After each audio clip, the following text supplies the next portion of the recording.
하나님의 말씀은 히브리서 11장 13절로 시작합니다. 믿음에는 세 가지 시제가 있습니다. 과거에 대한 믿음, 그 다음에 현재에 관한 믿음, 미래에 관한 믿음이 있습니다. 물론 믿음 그러면 대부분 미래에 관한 믿음으로 생각하기 쉬운데 그만큼 미래에 관한 말씀들을 많이 주시는 거죠. 그러나 과거에 대한 믿음도 있습니다. 우리가 히브리서 11장 믿음의 장을 시작을 할 때 곧바로 어떤 말씀이 나오냐면요. 믿음으로 모든 세계가 하나님의 레마로 지어진 줄 우리가 아나니 보이는 것은 나타난 것으로 말미암아 된 것이 아니니라. 우주 창조라든지 인간 창조는요. 인간이 본 적이 없어요. 그리고 인간 기록에 남아있는 게 없거든요. 근데 하나님이 선지자를 통해서 말씀하셨어요. 그거를 우리가 믿는 겁니다. 그러니까 인간 창조에 관한 말씀, 인간에 관한 그 창조에 관한 말씀은 과거 사실인데 과거에 대한 말씀을 우리가 믿는 거거든요. 근데 왜 과거에 대한 말씀을 믿어야 되냐면 그것이 우리의 세계관이나 역사관, 인간관, 심지어 우리의 신앙관의 기초가 되기 때문에 그래요. 그리고 오늘 이 시대를 살아가는데 우리에 필요한 여러 가지 주님이 주신 말씀들, 계명들, 그리고 주님이 우리에게 주시는 여러 가지 고면들, 그것도 믿어야 되지 않습니까? 그 믿음을 가지고 세상에 여러 가지 잘못된 사상이나 이념들, 철학들, 그리고 다른 종교들의 여러 가지 이야기를 우리가 그걸 받아들인 게 아니라 그거를 극복해 가는, 이겨내는 사람이 되는 거기 때문에. 그러나 삼위일체 하나님이 이루시고자 하는 종말론적인 새 예루살렘에 관한 모든 이야기들, 그리고 다시 오실 예수 그리스도에 관한 이야기는 미래에 대한 말씀이에요. 그래서 믿음 그러면 대부분이 미래에 관한 말씀을 믿는 거죠. 그래서 히브리서 11장에서 그 믿음의 특징을 이야기할 때 믿음이란 건 뭐냐? 바라는 것들이 실상이고 보이지 않는 것들의 증거라는 것이 바로 그런 거예요. 내가 바라는 것에 대한 것은 아직 이루어지지 않았잖아요. 그런데 믿음은 그 실상을 가져오는 겁니다. 그러니까 바라는 것에 대한 어떤 소망이 생겼어요. 그럼 거기에 대한 믿음이 생겼어요. 그 믿음을 가지고 순종을 쭉 가다 보면 그것이 실제로 이루어지게 되는 거예요. 그래서 바라는 것들의 실상이 믿음이죠. 그러니까 믿음이 어떻게 보면 우리로 하여금 그걸 이루게 하는 거죠. 그리고 또한 믿음은 보이지 않는 것의 증거다. 여러분, 보이지 않는 건 증거가 없어요. 그런데 보이지 않는 것에 증거가 있다고 이야기해요. 그게 믿음이에요. 그러니까 보이지 않는 것에 대한 말씀을 하시게 되면 그걸 우리가 믿잖아요. 그러면 나중에 그것이 보여지는 날이 온다는 겁니다. 그렇기 때문에 주님이 우리에게 말씀하신 것은 창조에 관한 과거에 대한 말씀도 역사에 관한 말씀도 믿어야 되고 오늘 현실적으로 우리가 부딪히는 문제에 대한 주님의 말씀이나 계명도 우리가 믿어야 되겠지만 새겨져야 되겠지만 무엇보다도 미래에 대한 말씀, 특별히 종말에 이루어질 영원한 부활에 관한 말씀이나 새 예루살렘에 관한 이야기는 정말 우리가 믿어야 되겠죠. 근데 오늘 주께서 말씀하시기를 이 사람들은 다 믿음을 따라 죽었으며 약속을 받지 못하였을 때 그렇게 이야기해요. 그러면 이 사람들은 누구겠어요? 히브리서 11장에서 언급하고 있는 그 아벨을 말해요.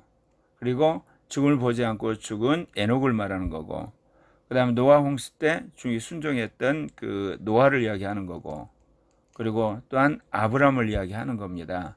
그리고 아브라함과 함께 동역했던 사라 이야기하는 거죠. 그들은 다 믿었지만 죽어버렸어요. 약속을 받지 못했다는 거죠.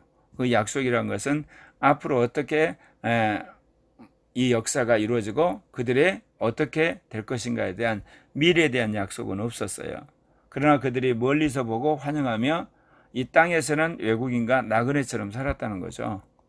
그러니까 이 땅에 미련을 두지는 않았지만 앞으로 어떻게 될 거에 대한 분명한 주님의 약속은 받지를 못했어요.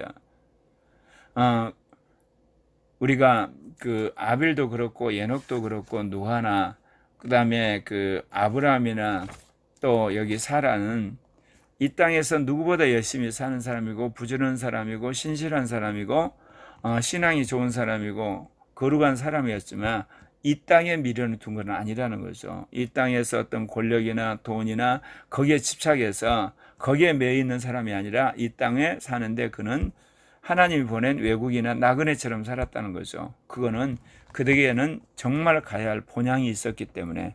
그래서 그들이 이같이 말하는 것은 자기들이 본향을 찾는 자임을 나타내다. 정말 자신들이 가야 할 자신들의 고향을 그들이 추구했다는 거죠. 근데 그 고향이란 것은 그들이 떠나왔던 예전에 살았던 고향을 말하는 거 아니다는 거죠. 만약에 그래서 여기 보면 그래요. 그들이 나온 바 본향을 생각하였더라면 돌아갈 기회가 있었으려니와, 특별히 여기는 이제 아브라함하고 사라를 이야기하는데, 그들이 갈대아 우르에서 하란을 거쳐서 팔레스타인에 왔잖아요.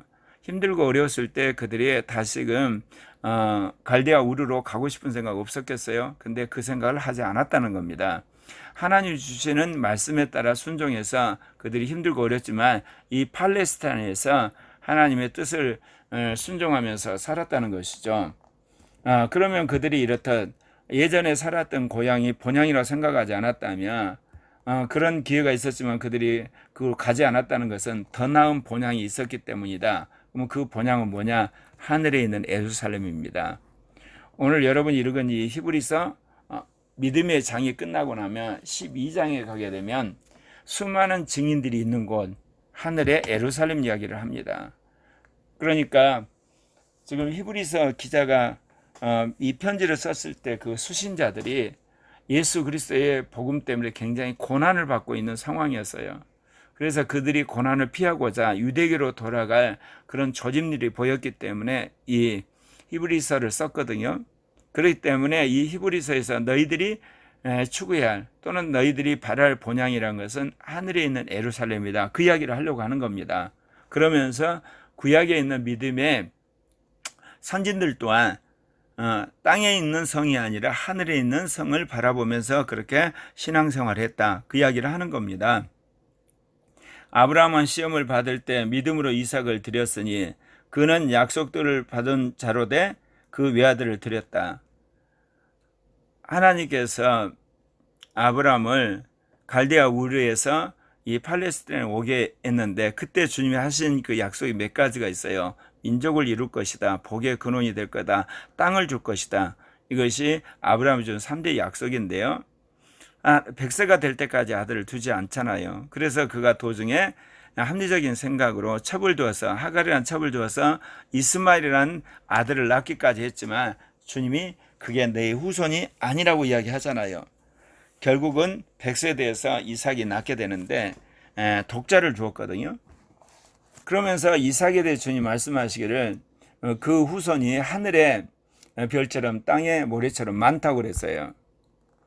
그런데 그 하나님께서 뭐라고 이야기를 하냐면 그 외아들 이삭을 제물로 바치라고 이야기해요.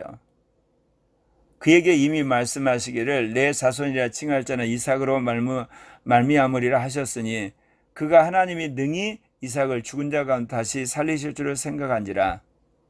아니 유일한 아들 독자인 이삭, 그 이삭을 통해서 하늘의 별처럼 땅의 모래알처럼 후손이 많을 거라고 분명히 말씀을 하셨는데 이제 그 이삭을 주님께서 제물로 바치라는 거예요. 그런데 아브라함이 그 말 그대로 받아들여서 모리아 산에 가서 장작더미에 이삭을 묶어놓고 칼로 죽이려고 했지 않습니까? 그 이야기는 결국 아브라함이 이삭이 죽을지라도 다시 부활해서 그 이삭의 후손이 하늘의 별처럼 땅의 모래알처럼 많을 것을 믿어버렸다는 거죠. 그러니까 논리적으로는 도저히 이 두 개가 양립하지 않는 이삭의 후손이 정말 무수히 많아질 거란 것과 지금 이삭을 하나님 앞에 번제물로 드려야 된다는 것은 논리적으로 이것은 성립할 수가 없어요. 그렇다면 이삭을 제물로 바쳤을 때 그 이삭이 다시 살아날 것을 믿었다는 거죠. 그래서요 성경에서는 아브라함을 믿음의 조상이라고 그래요. 예수님도 아브라함의 후손으로 오셨어요. 우리도 예수를 믿음으로 아브라함의 믿음의 후손 가운데 속한 자가 된 겁니다.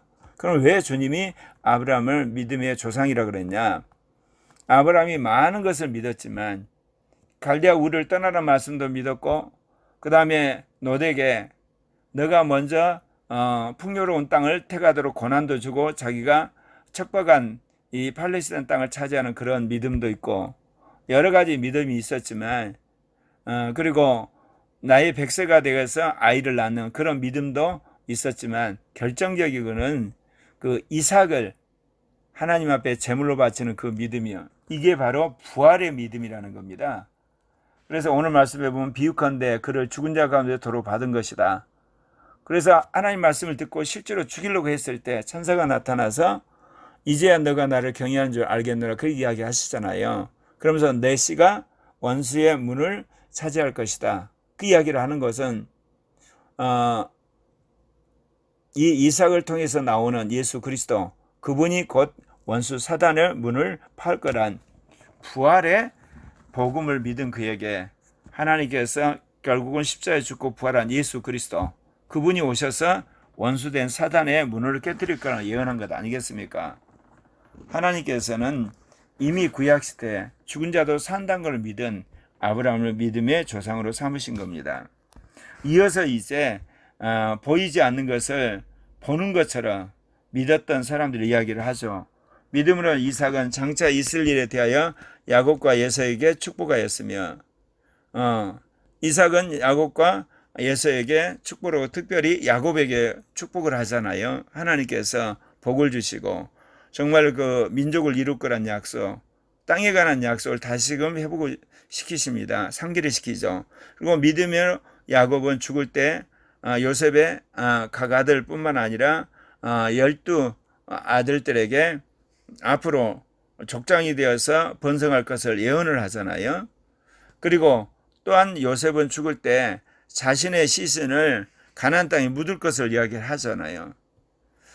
이들이 이렇게 하나님 앞에서 순종한 그 모든 것들은요, 그냥 한 번 하고 끝난 게 아니라 그것이 그대로 이루어질 것을 그대로 믿었다는 겁니다. 그러니까 바라는 것들의 실상이고 또한 보이지 않는 것의 증거란, 그래서 그것이 역사 속에 그대로 이루어졌잖아요. 그게 바로 믿음의 모델이라는 거죠. 그래서 이 히브리서 11장에 있는 믿음의 장에서는 우리 신앙의 가장 중요한 토대가 되는 우주 창조에 관한 말씀을 믿음으로 이야기하죠.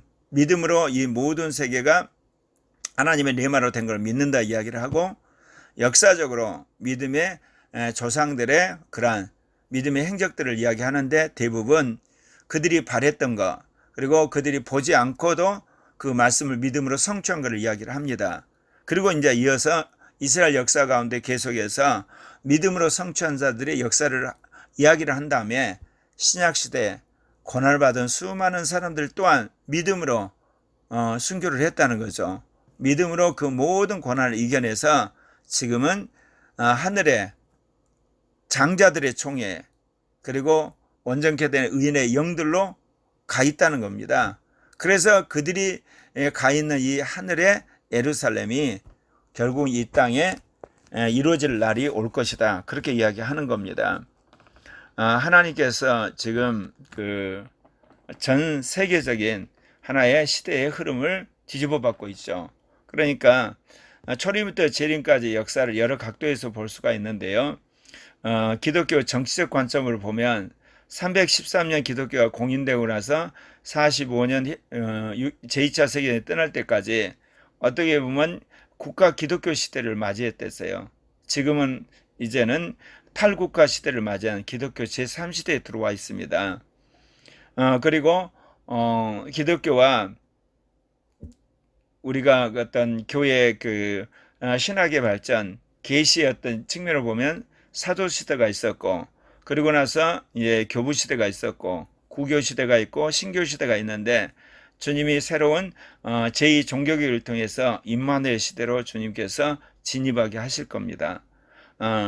또한 기독교와 성령의 역사로 말하면 이른비 시대, AD 100년에서 끝난 사도 시대, 그리고 겨울비의 그 기나긴 세월을 끝나서 1900년에 이미 늦은비 성령의 시대가 시작이 되었어요. 이렇듯 1900년에 시작한 늦은비 시대나 1945년에 시작된 기독교 제3시대, 그리고 2017년에 시작한 제2종교개혁, 이 모든 것들의 공통점은 뭐냐? 주님의 재림을 준비하고 그 다음에 성경에서 말한 종말이 완성된다는 그거를 위해서 하나님이 세계의 역사를 이끌어가고 있다는 겁니다. 바로 이 일의 중심에 놀랍게도 한국과 한국 교회가 있습니다. 하나님께서 이 아시아 선교는 물론이고 세계 선교를 위해서 한국을 택하신 거예요. 그런데 이 일에 이제 하나님이 그래서 한국 교회를 제2종교계의 어떤 본산지로 하나님 삼으실 거고, 또 하나 하나님께서는 이 한국을 들어서 기독교 제3시대의 새로운 세계 선교의 전진기지로 만드실 거고, 더 나아가서 이 통일된 한반도의 교회가 늦은빛 성령시대에 아주 주도적인 성령운동을 통해서 아시아 선교와 세계 선교에 놀라운 일을 일으키실 겁니다. 그래서 주님이 먼저 저와 그리고 저희 교회를 부르신 거죠. 그래서 그동안 제가 몰랐는데 어제서야 우리 교회를 향한 하나님의 뜻을 명확하게 알게 됐어요. 그거는 하나님 코리아 교회를 임마누엘 이긴 자 첫째 부활의 말씀에 헌신하는, 그래서 장년들, 청년들, 청소년, 어린아이들을 그런 모델되는 사람과 그런 공동체를 만들기 너무너무 분명해요. 제가 그거를 알지 못했는데 명확하게, 그러니까 주님이 저에게 임마누엘 이긴 자 첫째 부활의 말씀을 하시고, 또한 주님의 재림을 준비하는 그런 어떤 교회로서, 더 나아가서 이제 부패한 개신교를 개혁한 제2의 종교개혁의 말씀을 주님 주셔서 계속 왔는데, 또 한편에 저는 어떤 생각이 있었냐면 기존의 교회처럼 부흥하고 성장하기를 바랬죠. 그러니까 두 가지 생각이 제3의 교회로서 거룩하고 흠없는 공동체와 신령한 교회, 하나님이 기뻐하는 공동체를 세워야 된다는 그런 것을 계속 말씀을 주시고 성령이 말씀을 들려주니까 그렇게 했고, 또 한편에서는 그래도 교회는 자립해야 되고 부흥하고 성장해야 되는 생각을 했는데, 어제부로 제가 그걸 완전히 자르기로 했어요. 그렇구나. 코리아 교회는 기존의 교회가 가지 않는 길, 확실하게 거룩하고 흠없는 주님이 기뻐하시는 창세전의 그런 주님의 예정하심처럼 우리 교회가 임마누엘 이긴 자 첫째 부활의 그런 거룩한 성도들의 공동체로, 신령한 공동체로 세계를 움직이만 한 그런 믿음의 공동을 만드실 게 분명하구나. 그거를 제가 올해 오면서 확실히 알았어요. 3월 9일 날 이제 대선에서 정권 교체가 되고, 또 제가 그 노예에서 총대로 관련된 그것이 좌절이 됐거든요. 그러면서 주님께서 무슨 뜻인가 했더니 주님이 지금 어린아이들, 청소년, 청년, 장년일까지 계속해서 제자 훈련을 해서 임마누엘 이긴 자 첫째 부활의 제3의 교회 모델을 만들으라는 것이 너무나 분명해졌어요. 그래서 요즘에 주님께서 상황이, 제가 이게 어린아이들, 청소년, 청년들 수학 가르치고 말씀 가르치며 제자 훈련을 하게 됐거든요. 그런 모든 것이 주님의 뜻이고 주님의 계획 가운데 이루어졌다는 걸 이제 명확히 알게 됐습니다. 그래서 오늘 이 말씀을 들은 형제 자매들 또한 이제는 확실하게 기존의 어떤 교회나 관습들, 습관들, 이거 완전히 여러분 십자가에 못 박고 거룩하고 흠없는 주님이 기뻐하시는 그런 성도요, 그런 가정이요, 그런 교회를 세우는데 열심히 여러분이 헌신하시고, 그리고 또한 기도하시고, 또한 하나 되는데 여러분이 전심전력 하셨으면 합니다. 이제 하나님 뜻은 명확해요. 하나님께서 우리에게 주신 제1복음운동, 제2복음운동, 제3의 복음운동, 그리고 제1성령운동, 제2성령운동, 제3의 성령운동을 완전히 자기 것으로 받아들이고 그렇게 하는 핵심적인, 그 다음에 주님이 구별된 거룩한 공동체와 성령 충만한 공동체를 세워서 모델로 세운 연후에 한국교회를 개혁하는 모판을 삼으시려는 거예요. 그리고 한국교회를 개혁해서 민족의 자유민족 통일과 복음의 통일을 완성하고, 그거를 선교 기지로 만들어서 아시아 교회, 그리고 세계 교회를 개혁하고 아시아 선교, 세계 선교를 마무리하는 그런 핵심적인 국가로 우리를 부르셨던 거죠. 그 중심에 저와 우리가 이 땅을 기억하시고, 이제는 그동안 있었던 모든 것들을 우리가 이제는 십자가에 못 박아야 돼요. 저는 교회가 성장하고 자립하고 부흥하는 거, 그렇다고 제가 큰 욕심 부린 거 아니에요. 왜냐? 제3의 교회로서 새로운 신학을 정립하고 새로운 영성 훈련을 해야 되니까. 그런데 그것마저도 옛사람이었다는 거죠. 잘못된 생각이었다는 거죠. 그래서 그걸 완전히 잘라버리기로 작정을 했어요. 그래서 지금 있는 코리아교회 형제자매들 몇십 명 안 되는 사람을 확실하게 하나님이 기뻐하는 거룩한 제자들로, 신령한 제자들로, 그 다음에 앞서가는 제자들로 양육하는데 더 전심전력하고 기도하고 헌신해야 되겠다, 그런 결단을 했습니다. 여러분도 함께 여기에 적극적으로 참여하셨으면 합니다. 기도하십시다.